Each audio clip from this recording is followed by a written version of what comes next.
મારું નામ મહેશભાઈ સોંદરવાજ. હું કચ્છ પ્રભાત ન્યૂઝનો તંત્રી છું. હવે સાહેબ મારી ખાસ રજૂઆત છે કે એ ડિવિઝન પોલીસ સ્ટેશનની અંદર ફરિયાદ લેવામાં આનાકાની ઘણી કરવામાં આવે છે. ફરિયાદ આપણે દીધી એસપીને આપીએ તો એસપી તરફથી રિસ્પોન્સ નથી મળતો અને એ ડિવિઝનમાંથી પણ નથી મળતો. કારણ કે એ ડિવિઝનમાં મેં રજૂઆત કરી, લેખિતમાં આપી, એસપીને આપી, બધાને આપી. પણ હવે એમાં શું થયું, પેલી અરજી આપીને તો એ અરજીમાં એને ફરિયાદમાં હું ફરિયાદી છું તો આરોપીને એક સમજી લો છાવરી રહેલ 1 મહિના સુધી મારી ફરિયાદ ન લેવામાં આવી. મામલતદાર કચેરીનો બનાવ છે. ત્યાંથી ફરિયાદ મેં અરજી આપી, ફરિયાદ જ ન લીધી.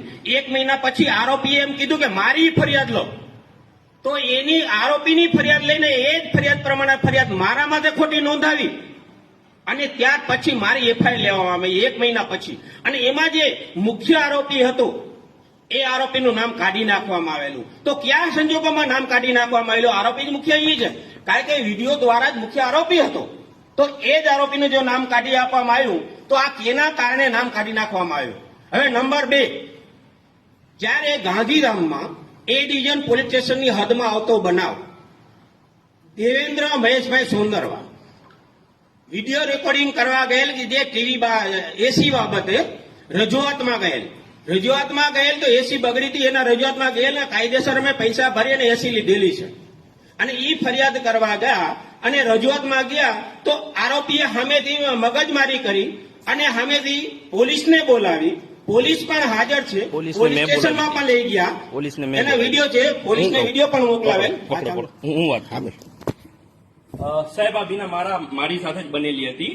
જે ટાઈમ ઉપર રાજકોટની અંદર અગ્નિકાંડ જેવી દુર્ઘટના ઘટી હતી, જેના કારણે બધા તંત્ર એક્ટિવ થઈ ગયા હતા અને એનઓસી અને ફાયર સેફટીના સાધનો ચેક કરતા હતા. તો મીડિયાના મિત્રોએ પણ જાતે જઈને થોડું ઘણું અવેરનેસ માટે ચેક કર્યું.